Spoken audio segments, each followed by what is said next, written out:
Hi, my name's Issie Barratt. I'm the Artistic Director of the National Youth Jazz Collective, and we'd like to welcome you to our very first inaugural #National Youth Jazz Wednesday. We're going to be going live from now on every Wednesday evening at 6 o'clock. Do pass the word around and let people know. And we're going to be inviting people to come and talk to us, either to interview them about a project they're doing or to actually lead a workshop. And I'm really thrilled today to welcome two of our alumni, NYJC alumni, Alex Hitchcock and Tom Barford. And they're going to talk to us about the album that they've released recently and the quartet that they've formed with Fergus Island and drummer James Madron. And their band's called Orb, and they've got a new album that's coming out on Friday from Edition Records. So this conversation hopefully is going to give us an insight into how they developed their individual group style and approach to improvisation and composition, and how their creative relationship evolved from NYJC, because that's where they first met. So it's a perfect opportunity for you guys to type in any questions in the comments, and we will be keeping an eye on the feed, and then we'll be interjecting your questions. So please do feel free, if anything's discussed and you'd like to know something further, do please put a comment in. So without further ado, please can we just first of all say hello to Alex? Can we welcome Alex? Hey, hi. Alex.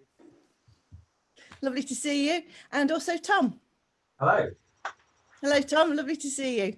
Welcome both. So I'm going to kick off with a series of questions. I'm going to begin with, ask the same question to both of you, and then a bit further in, I'm going to do a bit of alternating of questions as we start to talk about the project itself. But all of us get asked the same question, and I think it would be really lovely to hear from you guys about how old you were when you first started to play a musical instrument, and what was that instrument, and why did you choose that instrument as well? So can we start with Alex, please, first? Yeah, sure. The first instrument I played was the violin, about age 8 or 9 or something. I was lucky, I got to start quite early. I played it for quite a long time alongside the sax, but wasn't particularly good at it. I just, when you don't necessarily have a natural feeling for something. So it was quite obvious, like, when I took up the sax compared to the violin, that it was something that I got on board with pretty quick, straight away. And then I've never played anything else really. I used to sing a bit when I was little, but after my voice broke, my voice was rubbish. Tom? I have a similar situation where I started playing the piano around the age of 8, and I guess the piano sort of filled in the role of Alex's violin, where I just kind of, I played it for a while, but then the saxophone took over, and I was never really very good at the piano. I carried it on, self-teaching and stuff like that. But yeah, started the saxophone at age 9. Yeah. Keeping an eye on the feed as well. So, who were your biggest influences when you first started? And it doesn't necessarily need to be jazz. What was it that made you think, I'm going to carry on doing this? And also, who was supporting you on that journey? So, music that you were listening to, and people that you met and were working with in the formative years. So Alex? It was jazz for me, to be honest. I got to see a Joshua Redman gig quite early on, and I think about that time when I was into it was when he was working with that band with Brad Meldau and McBride and Brian Blade, which is like quite an accessible band for someone that hadn't really been exposed to jazz before. So there was that, and there was Coleman Hawkins, who I was really into. I mean, I wouldn't claim to understand Coleman Hawkins now, but I certainly didn't understand what was going on then. But that was like trying to unpick some of the stuff he was doing was stuff I was interested in. And then I got really, really lucky with my first teacher, Katie Brown, who's she's a fantastic alto player. And she was really into bebop when she was teaching me. So Phil Woods and Charlie Parker, and learning things out of the Omni book like that. So she was super supportive and pushed me quite hard at the start when I was playing alto. How old would you say you were roughly? How old was I then? About 10 or 11, something like that. Right. And Tom? I was listening to a lot of John Coltrane and Dexter Gordon as a child, and yeah, when I was at NYJC, I was transcribing a lot of Dexter Gordon, I remember at the time. So that's, yeah, those two, and Brecker, I think, was the most modern tenor player that I checked out at NYJC. But in terms of mentors, it like Will Osborne was what Alex's Kate, was it Katie? Alex? Yeah. So like similar situation. I had a great saxophone teacher growing up called Will Osborne.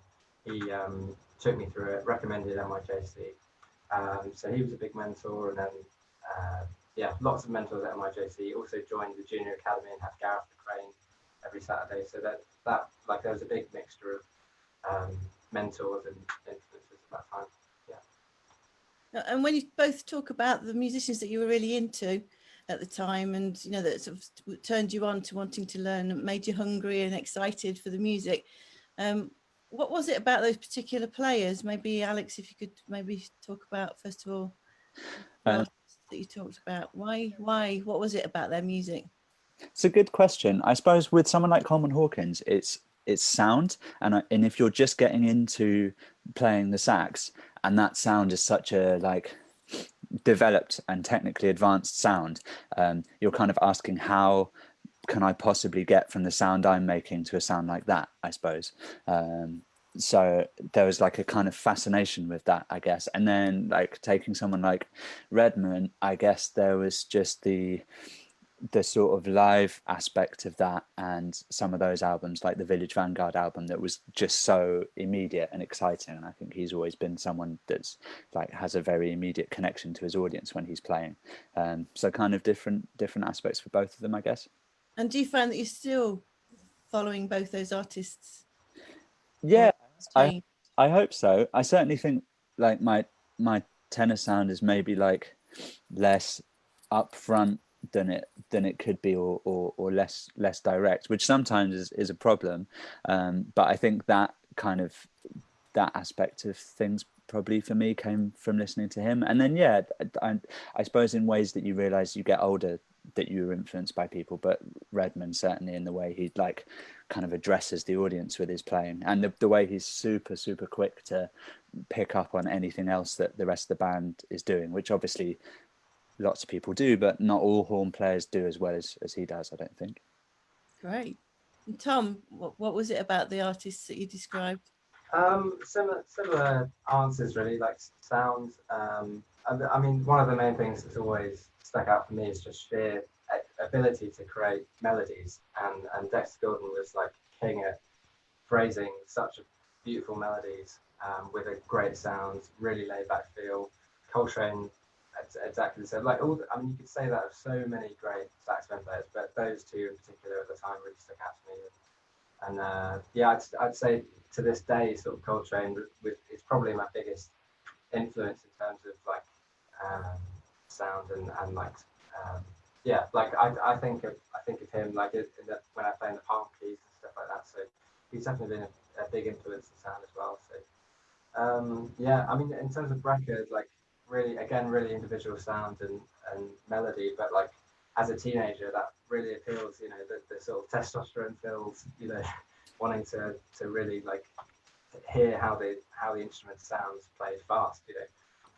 It's just something really appealing as you know, like now too, but like less so as much as when I was a teenager. So yeah.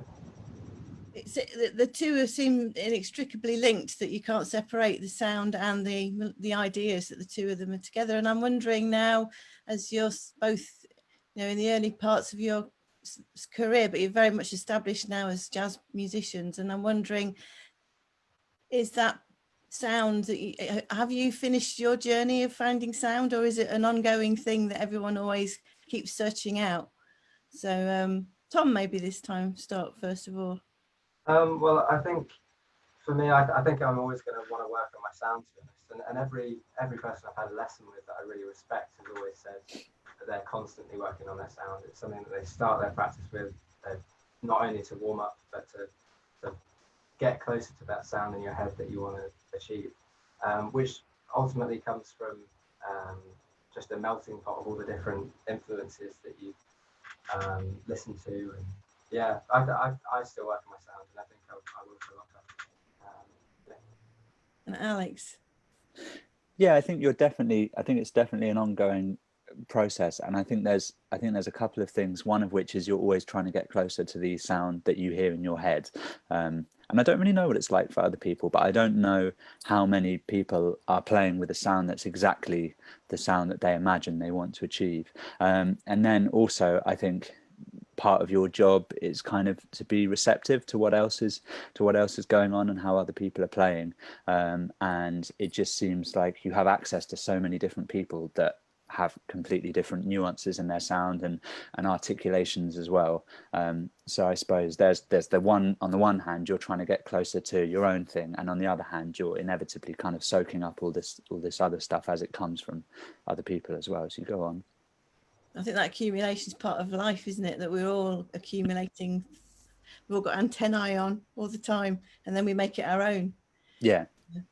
So I was really interested and intrigued in reading some of the promo about the project. So I'd like to ask you about the project, but because you've just spoken so much about sound and, you know, the influence of tenor players on you both, I'm wondering that what in the promotion text it says that about twin tenors tradition has had a long history, and I'm just wondering if within your project you were not just thinking about two musicians who love playing together coming, but within the context of that twin tenor tradition, were you thinking in that way when you worked on the project? Yeah. Sorry, Alex, do you want to go first? Tom, go first then, since you go on, Tom. I was going to say that for me, like the thing I wanted to keep with that in mind, with the twin tenors in mind, is the sense of togetherness. Like the individual sounds are so strong in that, hopefully strong in their own components, but together they make a unique sound. But the one thing I wasn't so keen on is just like the competitiveness of, like, you know, because that's not really what it's about for us, I don't think. I mean, on gigs there's like obviously trading, but there's a lot of mutual respect, I think, in the band, and yeah, I mean, I'd say we both listened to a lot of great twin tenor albums, like there's Sonny Rollins, Coltrane one, and like, you know, Dizzy Gillespie's album with Sonny Rollins and Sonny Stitt. But yeah, I mean, I think it's more of like whatever the word is, I can't think. Not a competitive thing, Yeah, like a nice together sound. camaraderie. What about you, Alex? Yeah, I think that's right. I think there's quite a number of different ways you could go with it in terms of trying to follow that twin tenor tradition. So like whether you go for that sort of like Lockjaw Griffin thing of like super macho tough tenors, or, you know, like more recently I know Tom is talked a lot about like the Bloom Daddies band, people like Chris Cheek and Seamus Blake playing together, and it's kind of got this collaborative feel. And then Polar Bear was a bit like that as well, but I suppose it was funny for me because I agree with Tom. The way we play in this band is more like it complements each other rather than it competes against each other, I think. But then, like, when I was listening to, you know, when I was starting to listen to jazz, like Lockjaw and Griffin panned, so one was in one ear and one was in the other, was like a huge thing for me. So I don't know whether that's something we'll like come back to further down the line, but it didn't at first feel like the natural thing that we would do, I suppose. So Alex, how did the project come together? So we'd been thinking about it for quite a while, and we had quite a long time to plan it. So I know you know this, Issie, but we met. I don't know whether we ever decided whether it was 2009 or 2010 summer school that Tom and I met, and then we were kind of always in touch with each other since then. Ended up at the Royal Academy together, studying there. And we'd always wanted to play together, but I think because that sort of want to play together had stretched over quite a long time, then I think actually when the band came together, it came together in quite a considered way, because we'd always kind of had the time to think about it. So it came together in about 2016, and we sort of identified Ferg and James as like, you know, fantastic musicians that they are, people that we'd like to play with. But then even since then, the band's like the sound of the band has evolved quite a lot in those 4 years. I think the record that we've done doesn't sound anything like some of those bootleg recordings I've got of the band playing 4 years ago. So I think we've been like quite considered in the way that we've tried to make this record sound, at least. I don't know whether Tom agrees with that.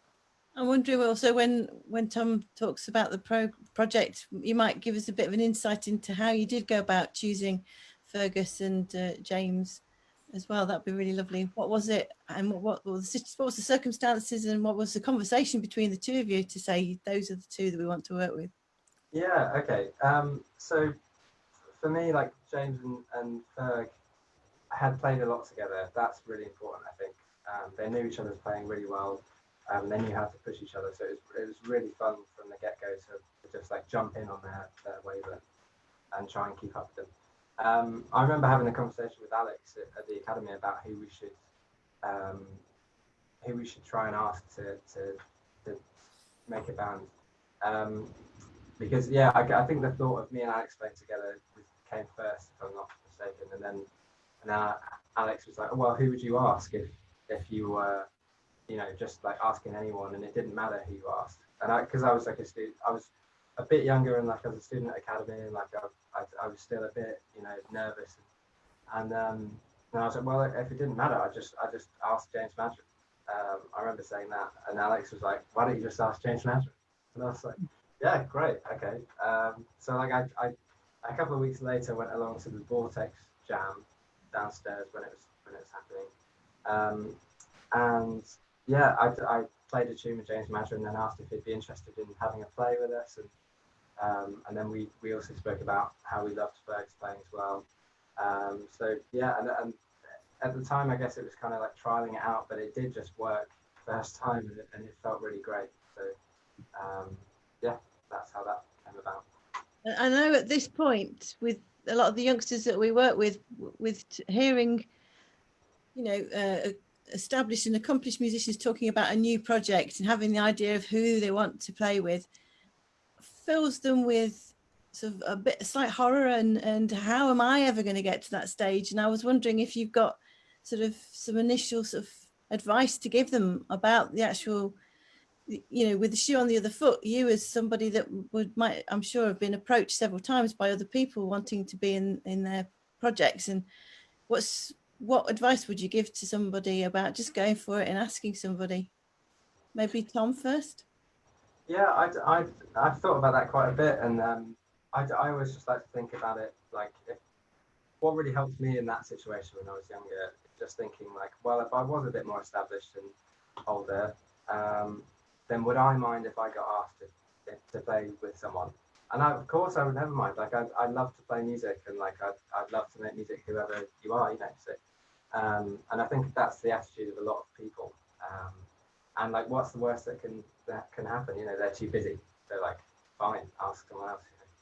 So yeah, it's definitely worth asking who you want to play with as soon as possible, because you can learn a lot. I mean, every time I play with James Madron, I feel like I'm getting pushed in terms of time and listening, and it's like a lesson. So that's kind of something you should probably strive for. Yeah. Alex, how do you feel about inviting people to be part of projects?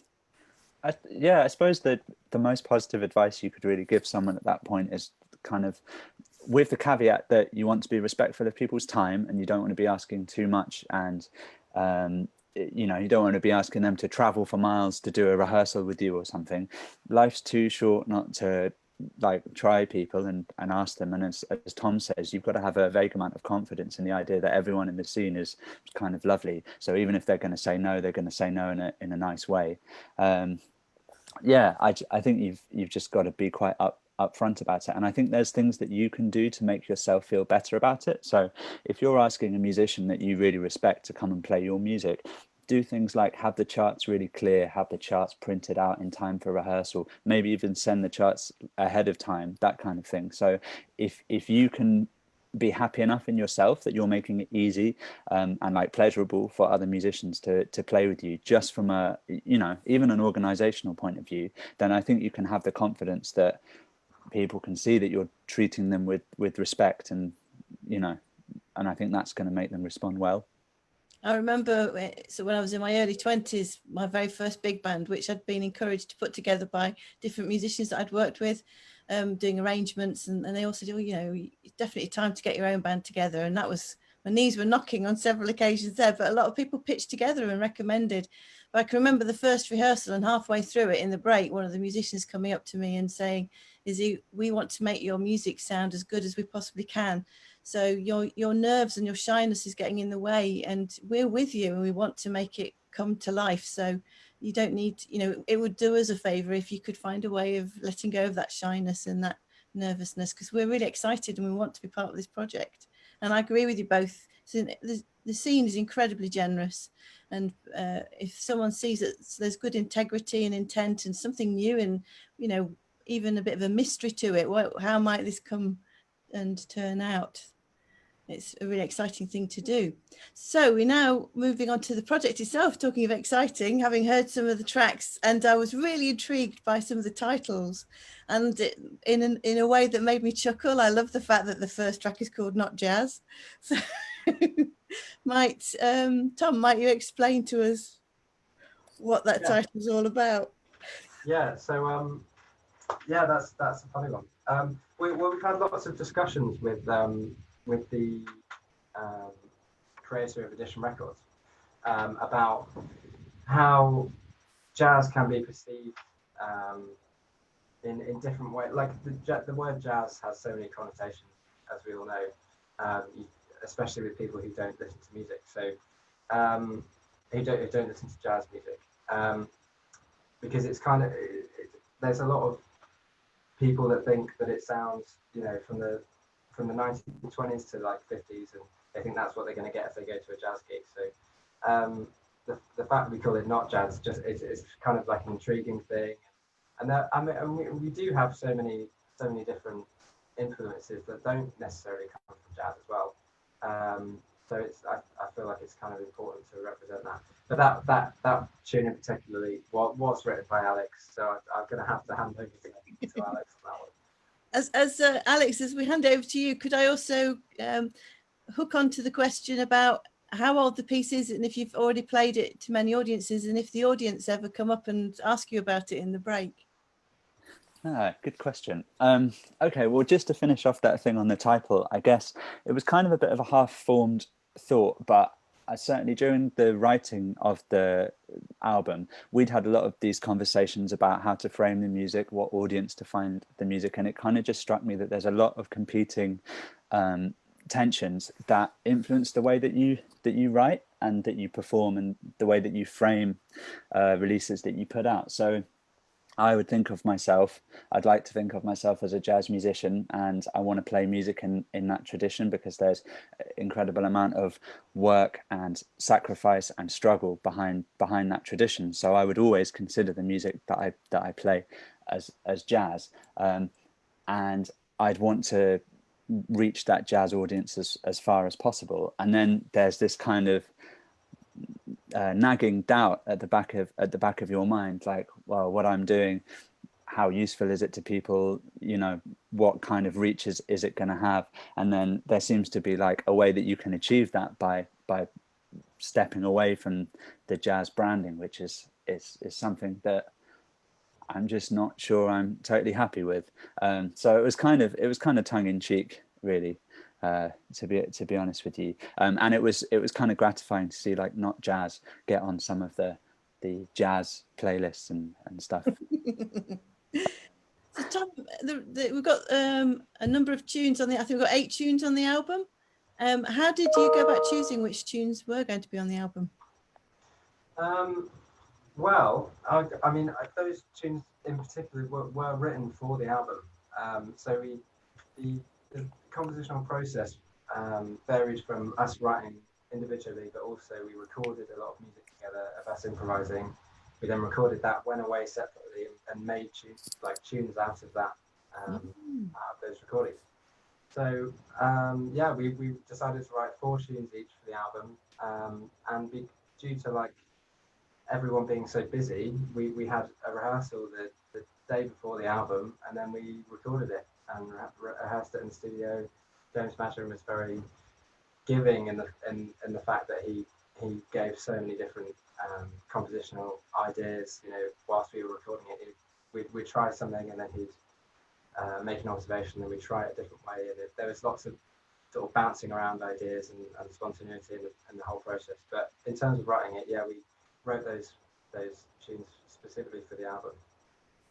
And was everything done in quite sort of an orthodox way, of where ultimately everybody had a lead sheet and you'd already rationalised your creative ideas, or were there different ways of teaching the repertoire? Maybe Alex, if you give us an example of one of the pieces, and then we could ask Tom to talk about a contrasting piece.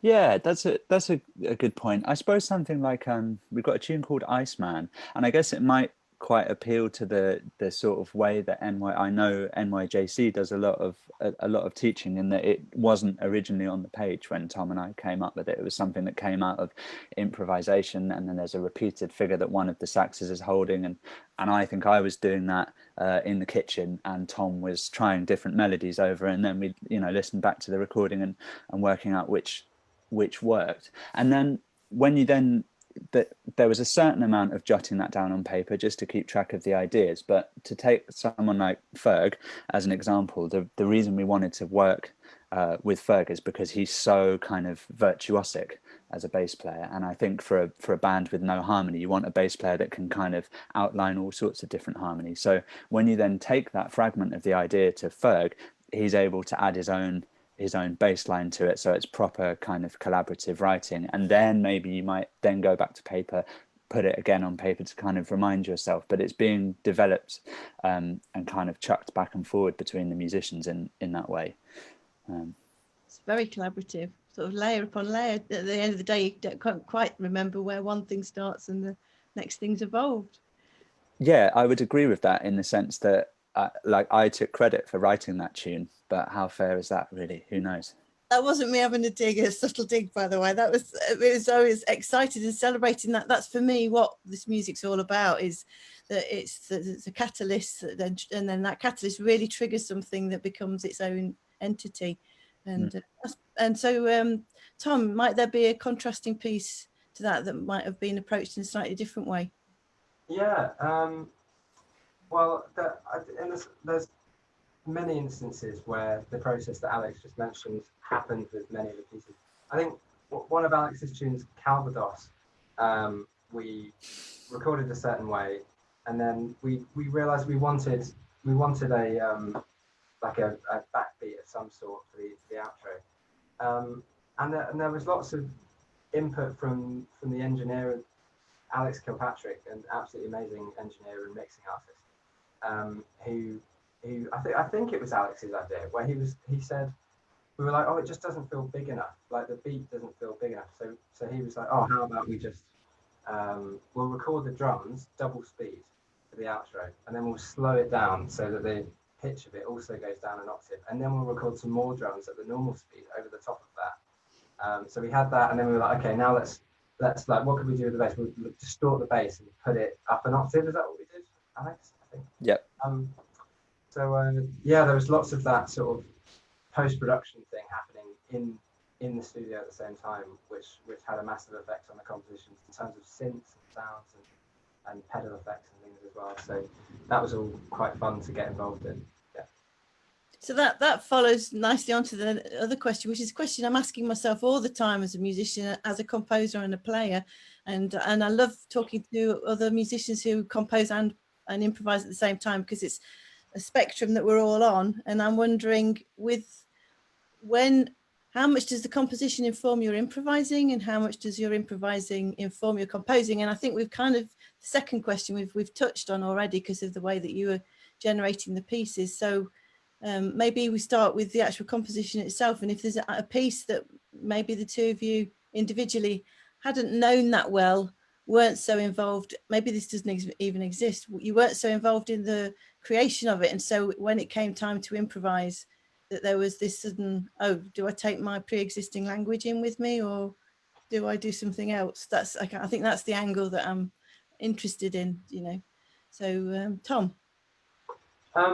Yeah, so firstly, I think they do inform each other. Like composition and improvising for me, it's you're you're still using your ear. You're using the same ear that you improvise with to compose with. You just got more time to do it. So technically they do kind of feed each other. But in terms of like an actual example, I think that, like I said, because we bought some of the music in the day before, so I did have that experience of having to improvise over some of Alex's music, and like try and find the best sort of angle that it would sound in like a limited amount of time. And I'm not sure I achieved it, but over I can't remember. I think it was Iceman. I struggled with that one actually, just because like there was this groove and I didn't know whether to play more like sort of Chris Pottery funk sort of thing or whether to play like lines over it. But in terms of that thing, that I usually just think in terms of a continuation of the melody, or like you should be thinking about how it sounds as a whole, so zooming out when it comes to that kind of thing. But yeah, what about you, Alex? I'm wondering whether Alex could evoke that groove so that we can, in our mind's ear, whether we could just get a bit of an essence. So there's a little bit from the start of Iceman that I can play. What I'm going to do is I'm going to disconnect myself. So I'm just going to play it and I hope it's going to be cool. You can give me a thumbs up maybe.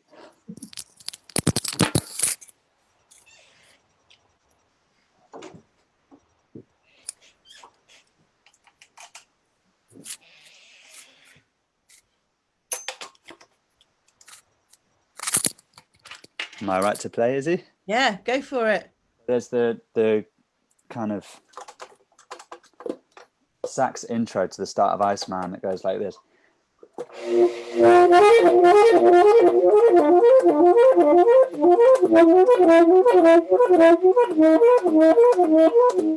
So the time is kind of disguised. They're actually quintuplets, but I wasn't really thinking of it like that. So there's kind of on each of those, like, that's the tempo there on each of those downbeats, and then there's I'm not going to sing it, but there's a kind of bass groove that's going dun dun dun dun dun dun dun dun. So there's like a fair few different rhythmic hooks that you can use to improvise off.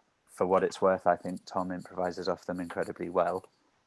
So when you're, as a composer, and you've got time limited as well, you're going to go in and do a rehearsal and then record.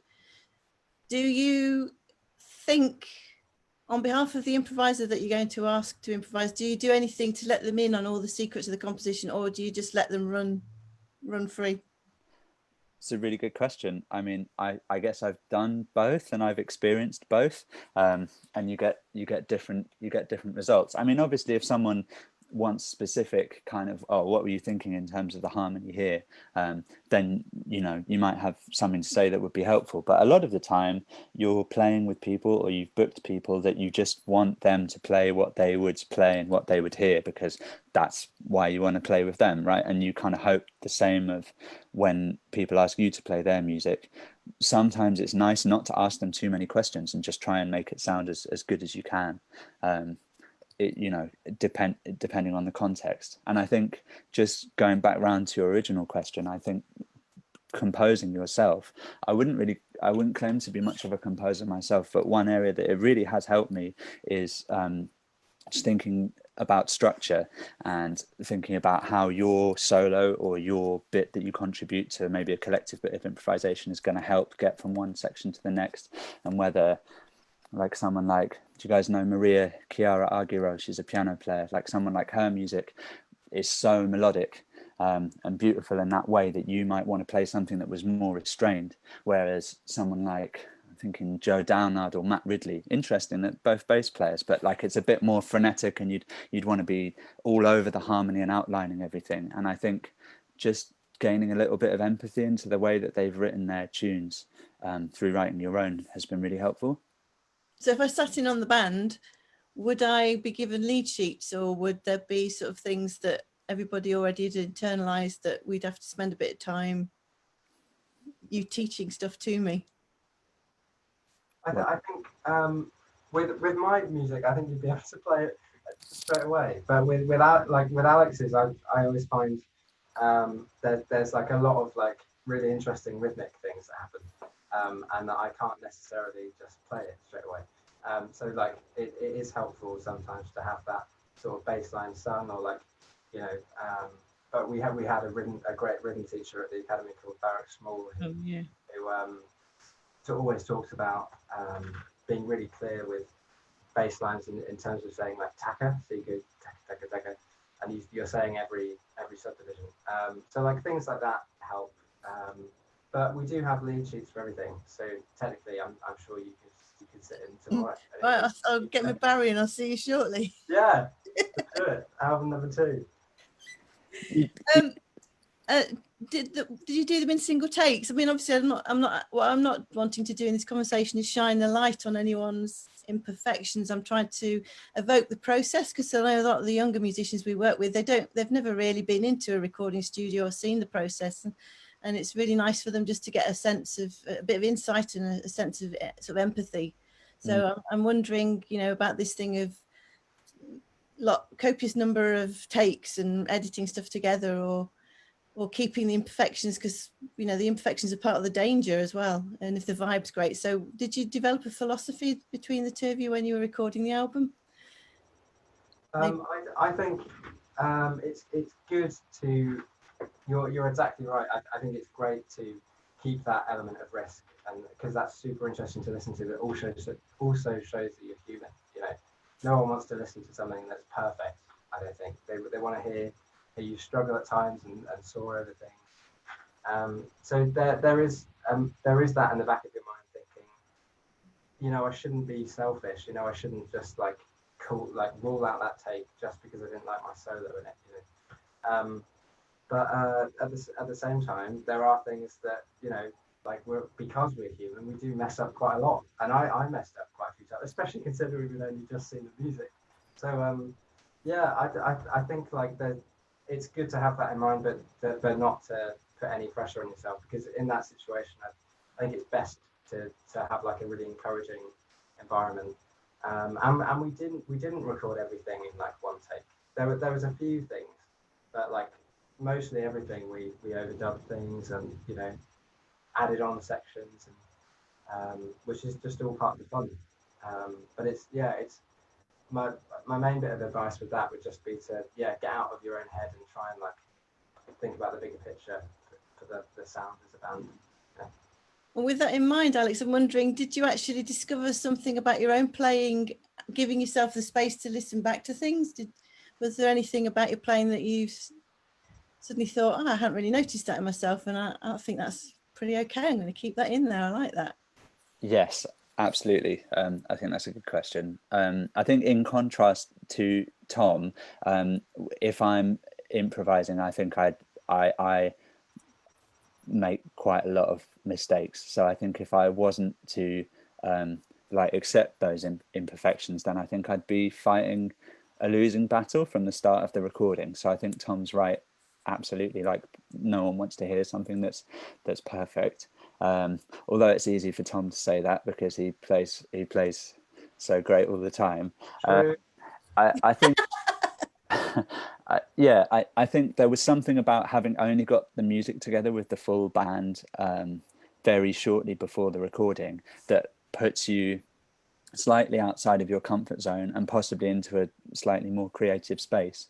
And we had a period, I mean, I listened to the recordings that we did pretty soon afterwards. Like I was driving to York from Wales where we'd recorded, and I was listening to the recordings on that drive. But then I had a little bit of time and space, and then came back to the recordings, and some of the bits that I hadn't liked, specifically about my own playing, I was much more okay with. And then your idea of which takes you want to use and which bits you might want to comp completely changes over time, and you become much more accepting of them when you hear them with fresh ears. And that's something that I learned quite a lot about on this recording, particularly I would echo through working with Alex Kilpatrick, who is a genius.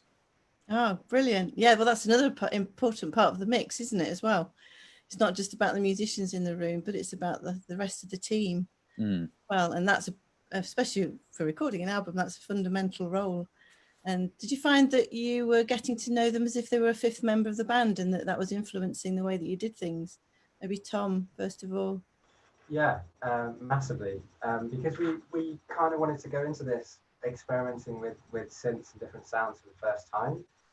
So his input in that was massively valued just because of his huge experience with that band Snow Poet. I really love their albums.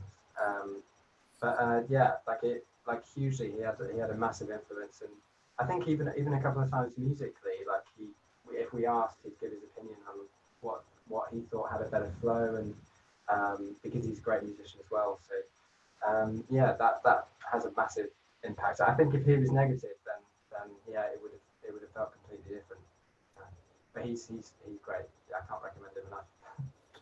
Alex?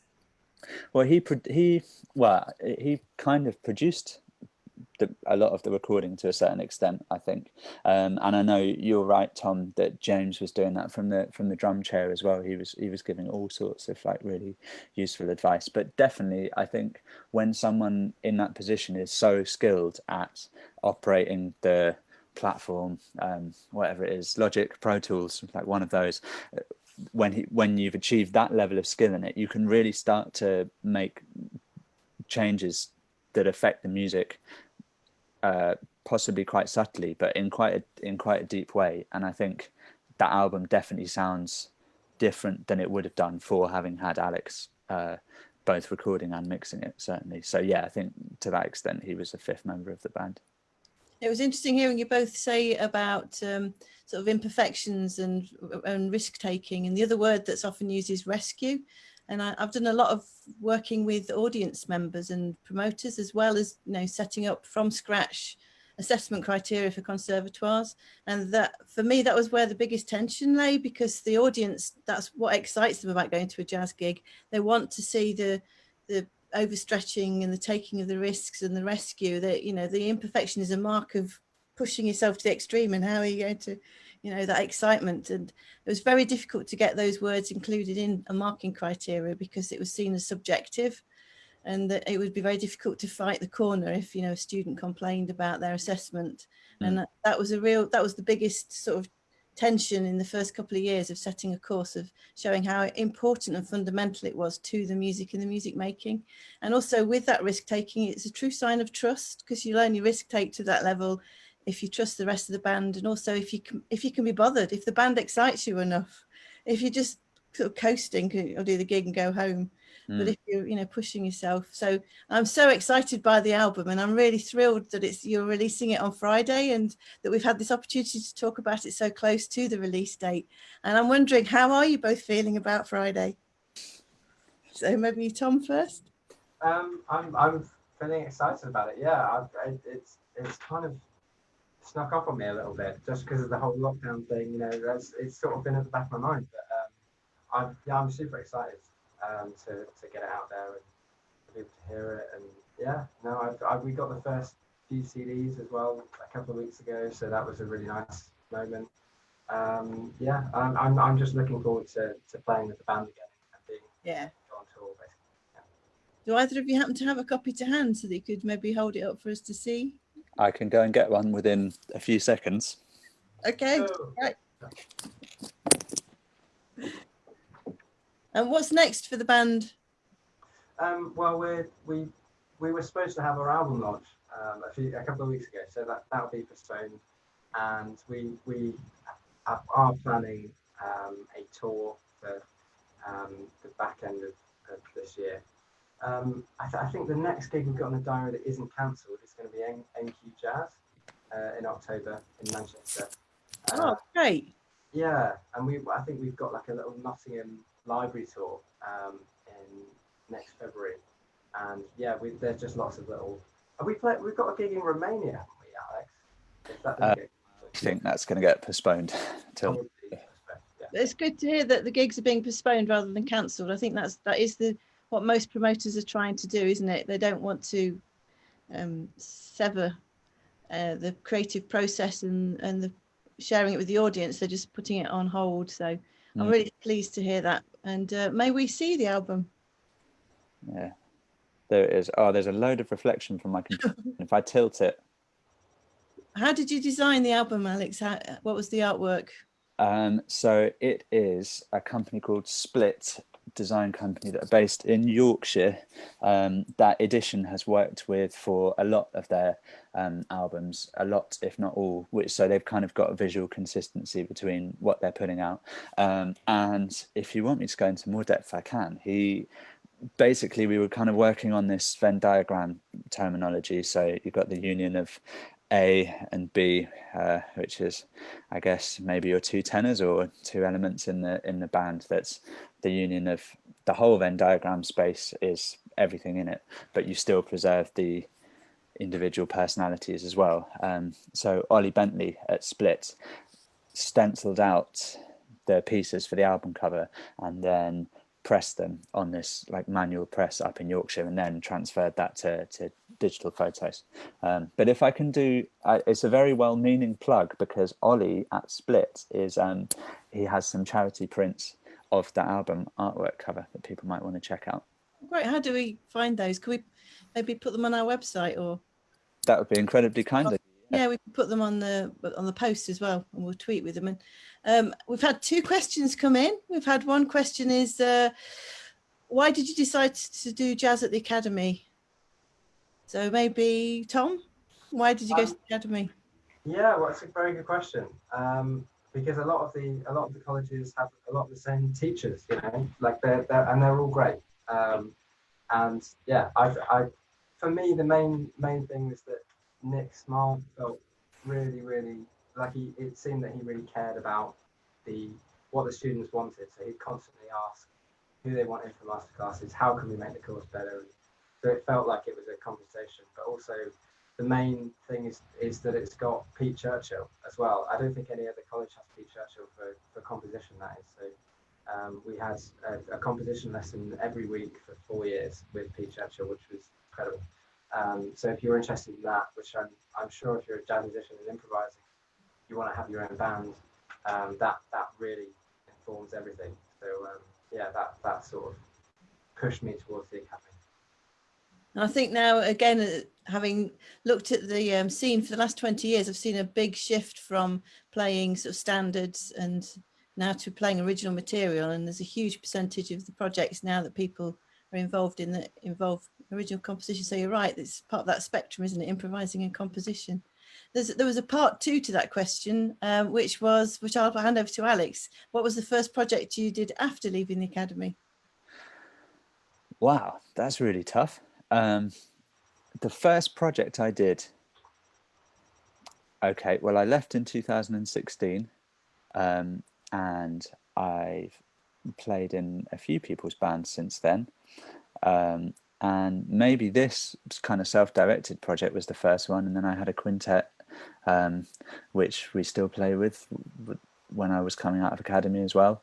And then it's kind of taken a while, I suppose, to be a regular side musician in a few other people's bands. That was something that sort of happened 1 or 2 years further down the line, really. Do you think it's also a difficult question to answer because you kind of morphed from being a student? You were already playing in different projects and then they were out there, or is it just that 4 years is a long time and you've got amnesia? Part of it is 4 years is a long time and I can't remember, and part of it is exactly what you're saying. Yeah, you're playing in lots of different stuff all the time. Sometimes, I don't know if it's a bit of a trite thing to say, but sometimes the dividing line between what is and what isn't a project can be quite blurred. So is something a project if it's got a tour, or is something a project if it's got 1 gig or 3 gigs, or like where's the cutoff? And in a sense, like every play you go for with someone could end up being a project, couldn't it? You know, depending on how it goes. So I suppose there's just a lot of stuff that everyone's involved in. So the last question, and it has come in through Facebook. I think it's a good question. I'm going to ask it to you both. So, and it's basically, have you got any useful advice to young musicians during their time of lockdown? So maybe Alex, if you've got some advice, and then we'll ask Tom. Yes, I don't want to be incredibly dry, but I think it's such an incredible opportunity to practice. If you can, if you have the space, if you're able. There's loads of different reasons why people might not be able to be totally focused on music at a time like this, and I totally understand that. But if it's just music specific related advice, then what an unbelievable time to try and get some more things together, I would say, but with the caveat that I know not everyone can. That sounds like a lot of self-motivated practices as well. So I'm wondering, Tom, what sort of things you might suggest that they go off and have a go at doing on their journey of searching for themselves during lockdown? Yeah, well, yeah, I agree with Alex. It's an unprecedented time, isn't it? I think for me, I'm kind of like going more along the using the time to compose. So that's like another thing you could do. You could get to get your piano chops together. You know, there's so many things you can do which will all pay back in the practice of your primary instrument. Yeah, I mean, I think that like learning tunes which you've been put off for a while, you know, that's quite a fun thing to do. You know, not pressured with yourself. If you feel like you're having an off day, you know, don't worry about practicing as well. You know, just like, but if you are motivated, run with it, you know, because you've got all this time. I'd say if you've ever thought about writing a large ensemble piece, this would be a really good time to do it as well, just because you know, who has time to do that normally with every day? Not many people. So yeah. Alex? Yeah, just to add one more thing that I just thought about now. Someone who's probably, well, there's a lot of people better placed than me to give advice on what to do, but one person who definitely is Jason Moran. You guys know Liselott Ostblom, the singer. She was recommending a really good interview that Jason Moran did. I think it's on Instagram, but it's easily findable, just talking about how to adapt your creative practice to specific situations you find yourself in. And I think that there's a lot of like wisdom in there. It's worth checking out. I think and then the last bit, I think, is the silver thread that unites us all, which is there's that lovely inquisitiveness about within jazz musicians, and it's either a shared inquisitiveness when we're playing together or just hanging together, and I think it's that if we all keep hold of that thread and just, like you say, find it's a different environment we're in, but so how do we feed that inquisitiveness during that time, and reach out to people. Everyone's wanting to keep in touch with each other, so don't be shy. Like you were talking about earlier on, inviting people to come and play in your projects. It's also, people want to talk, and I know there's some of the frustrations of latency, but you can still share things. And I've really enjoyed sharing this with you guys. It means the world to see how you've blossomed, because I've always known the two of you as really strong and accomplished young musicians. And now, just 2 days before launching the album, I really appreciate having had the chance to talk to you both. I really do. It's really made my lockdown, I have to say. Oh, that's really nice. Well, yeah, I feel the same. Like the NYJC's had such a massive impact in my growth and my, you know, when anyone asks how I got into it, you know, that always plays a massive part of it. So I'm really glad to have found you, you know, basically. Yeah. Well, as somebody once said, once you get to know Issie, there's no escaping. And I'm really hoping that we can invite the two of you to come and lead some projects now with the current cohort of young musicians. So over the summer, we're putting together, now that we've decided everything's going to stay online, we are putting together a new programme of activity for July and August and September. And so I'm very much looking forward to inviting you both to be part of that. And I want to thank everybody for watching. I'm sure out there's a massive round of applause and of gratitude. So thank you very much, Tom Barford, Alex Hitchcock. And can we also thank Nick Brown for helping us get online and supporting us. This is our first session. See you all again next week. Bye. Bye.